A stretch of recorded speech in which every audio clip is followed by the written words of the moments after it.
Bonjour Alain, Bonjour Alex. bienvenue et merci d'être venu parler avec nous de ton parcours de CNB et d'un certain nombre de sujets sur la fonction CNB. Commençons par le début. Comment tu es devenu CNB Alain? Alors, il était une fois, après une douzaine d'années dans les RH plus généralistes, directeur de division en matière de RH, et l'opportunité s'est trouvée d'avoir un patron qui, parce qu'il avait une expérience aux États-Unis et qu'il avait été lui-même CNB d'un grand groupe, a voulu créer la fonction en France, là où on travaillait. J'ai même d'ailleurs dit non dans un premier temps parce que j'avais une autre mission que je voulais absolument finir dans la boîte. Et il est revenu à la charge une deuxième fois et là, je n'ai pas pu résister. J'ai dit, ok, je vais créer ce poste que je connaissais un petit peu comme généraliste, bien sûr, comme tout généraliste. Je m'occupais de plans de politique salariale, etc. Mais d'une façon sans doute moins trapue. À l'époque, en plus, en France, c'était pas forcément une fonction qui apparaissait dans les RH. Donc, je me suis dit, opportunité. Et voilà comment j'ai pu, dans ce même groupe, pendant 4-5 ans, être CNB. Et puis vers la quarantaine, à ce moment-là, certaines sirènes sont intéressées à moi. Et France Télécom, puisque c'était à l'époque France Télécom et pas encore Orange, avait souhaité créer un poste, parce que, bon, je ne répète pas l'histoire, mais il venait de la fonction publique. Il voulait développer une entreprise qui allait assez vite aller dans le CAC 40. Et donc j'ai eu la chance, parce que c'était vraiment une chance, de pouvoir créer toutes les politiques au fur et à mesure on a pu développer, qui plus est pour deux statuts. Un, celui des salariés de droit privé, très peu à l'époque dans l'entreprise, et que je connaissais bien sûr, le droit privé. Et puis l'autre que j'ai eu à découvrir, parce que c'était très loin de mon univers précédent, celui des fonctionnaires, et donc d'essayer de faire une communauté d'intérêt et d'efficacité à travers le CNB. Et c'est important parce que le CNB, pour moi, n'est pas une finalité technique, mais une finalité de développement et une finalité d'aide à la stratégie de l'entreprise. Mais on aura l'occasion d'en parler. D'accord. Toi, comment est-ce que le CNB crée de la valeur pour l'entreprise? Alors, d'abord, il crée de la valeur en étant le lien, le pont entre la finance et la RH, les ressources humaines. Parce que les ressources humaines n'ont pas toujours une bonne notoriété en matière de manipulation des chiffres, à tort ou à raison, mais c'est ainsi. Et dans une entreprise, l'investissement passe par les finances. Donc, investir sur les ressources humaines au sens positif, pour moi le mot ressources est un mot fort et positif, il faut bien qu'il y ait un lien. Donc voilà déjà comment il peut apporter de la valeur pour utiliser la valeur créée dans l'entreprise avec les ressources humaines. Ensuite, il faut qu'il puisse mettre en place des politiques qui sont de nature aussi à avoir un feedback, très à la mode, un retour sur l'investissement des salariés. Donc la création de valeur doit être partagée. Et donc le fait de la partager, me semble-t-il, est un élément de motivation aussi pour s'investir, s'impliquer, et à ce moment-là, on rentre dans un cercle vertueux. Ensuite, il faut qu'il puisse optimiser, et c'est important, optimiser par rapport aux textes légaux, bien sûr, mais créer de la valeur gagnant-gagnant.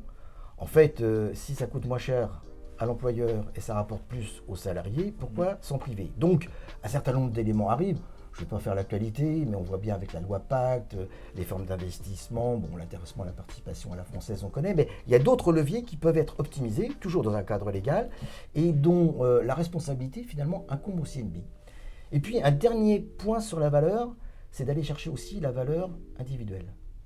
Donc, l'aspect personnalisation, l'intérêt que les politiques que le CNB crée ou contribue à créer, doit aller chercher aussi l'implication du salarié, car s'il y a implication, il y a création de valeur, s'il y a création de valeur, il y a partage et retour de cette valeur auprès des salariés, et de nouveau, le cercle vertueux peut être dynamisé.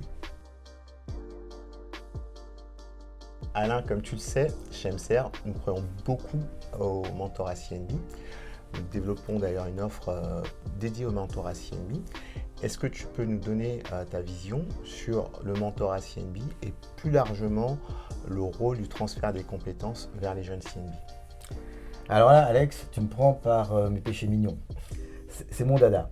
Je pense que c'est venu aussi avec l'expérience. C'est-à-dire au fur et à mesure de son expérience, au départ on veut prouver un certain nombre de choses, On veut se donner des challenges, on veut bien sûr les réussir.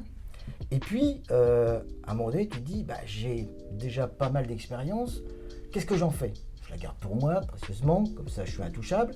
Au contraire, j'ai envie de développer autour de moi, et puis de donner ce qui peut être utilisé, sachant que l'expérience des uns n'est qu'un apport, ce n'est pas forcément la solution pour les autres, mais c'est un apport non négligeable si les gens le souhaitent. Et donc, moi, depuis déjà pas mal de temps, j'apprécie de pouvoir donner de ma compétence, de mon expérience, de façon à aider des gens, qui d'ailleurs sont CNB en devenir, ou peut-être d'autres fonctions, mais pour essayer aussi de leur inculquer une sensibilité telle que je l'ai, parce que derrière ce que je dis, il y a aussi essayer de donner le parasite du CNB au bon sens du terme, parce que l'expérience, c'est une façon aussi d'aller faire porter par d'autres des choses auxquelles on croit. Donc quelque part, c'est ses propres convictions qu'on essaye de passer, et si, avec un CNB ou un DRH plus généraliste, il reprend à son compte cette expérience pour la mettre en œuvre avec sa spécificité, alors là c'est quand même très valorisant, parce qu'au-delà du transfert d'expérience, cette expérience, quelque part, c'est un peu de toi qui aide les autres. Voilà, c'est comme ça que je vois sur la durée le parcours professionnel en général. Parce qu'au moment où, on a encore des challenges bien sûr, mais c'en est un en soi de dire qu'est-ce que je peux laisser d'intéressant et d'utile à mes collègues, à d'autres CNB, même dans d'autres entreprises. Parce que à quoi ça sert de garder pour soi ce genre de choses et de mourir avec, alors qu'à côté, il y a tellement de plaisir à pouvoir le partager. Alain, comment vois-tu la fonction CNB évoluer en 2030? Ressemblera à quoi la fonction CNB? Il était une fois 2030. Alors le CNB, même si c'est pas original de le dire, doit innover encore et toujours. Alors on peut dire, il y a déjà tellement de choses qui ont été faites, oui, mais c'est rien, je pense, par rapport à ce qui va arriver. Notamment tous les outils digitaux, les processus, même si ça peut paraître moins sexy, c'est indispensable dans l'optimisation de l'efficacité. Donc sans doute devra-t-il être plus techno sous cet angle-là. Pour autant, il faudra aussi qu'il soit centré sur la personne. Personnalisation, écoute du salarié, un peu dans l'esprit parallèle de l'écoute client. Dans le marketing, je fais une analogie, on parle beaucoup de l'écoute client de façon à pouvoir calquer la proposition sur la demande. Pour le salarié, c'est comme si c'était différent en disant le salarié, il a son job, on lui a fait son descriptif, il sait ce qu'il a à faire. Il est de plus en plus demandeur lui-même de personnalisation. Alors, je dis ça pour ne pas confondre avec l'individualisation des salaires, c'est pas ça dont il s'agit dans mon propos. Mon propos, c'est bien de dire qu'est-ce qui peut lui être utile ou intéressant à lui que l'autre ne souhaite pas et réciproquement. Et donc, il y aura sans doute à essayer dans un package global à trouver les éléments qui vont pouvoir motiver, faire grimper au rideau, pour prendre une expression plus triviale, le salarié qui peut-être fonctionnera pour toi, mais pas pour ton collègue. Donc ça, c'est important aussi, je pense. Autre chose qui m'est chère, mais ça ne te surprendra pas, les bénéfices. Alors pourquoi les bénéfices? Parce que dans le CNB, dans la reconnaissance, qui est essentielle, la rémunération a toute son importance, mais de plus en plus, le bénéfice, avantages sociaux dans un mode plus français, représente une partie sociale et surtout sociétale. Et donc, le rôle de l'entreprise est engagé par rapport aux besoins de ses salariés, mais dans un contexte qui bouge. L'écologie, le travail à distance, télétravail, etc., etc. On rentre donc dans un processus qui me semble être très différent, évoluant sur la rémunération, mais aussi sur les autres éléments. Un autre élément qui aujourd'hui fait beaucoup parler, la retraite.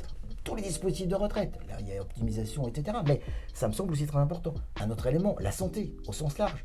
On voit bien que là, on parle d'éléments et de politiques qui sont de plus en plus délégués par les pouvoirs publics aux entreprises. Donc c'est une opportunité à personnaliser en fonction des besoins, dans le contexte évidemment budgétaire que les entreprises peuvent se permettre. Pour toi, Alain, en quelques mots, le CNB, qu'est-ce que c'est? Alors ça, c'est un vrai challenge. Résumons en quelques mots toute sa fonction. Mais par rapport à ce qu'on s'est dit avant, il y a un mot qui me brûle les lèvres, c'est optimiseur. Optimiseur de ressources, de moyens. Et puis d'ailleurs, optimiseur, ça fait penser aussi à optimisme.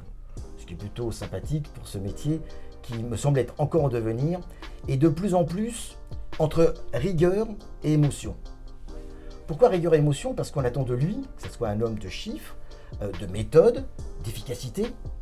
Mais en même temps, aujourd'hui, le monde ne fonctionne pas qu'avec des règles, de moins en moins. Il s'appuie sur des règles, mais derrière, il fonctionne avec des émotions.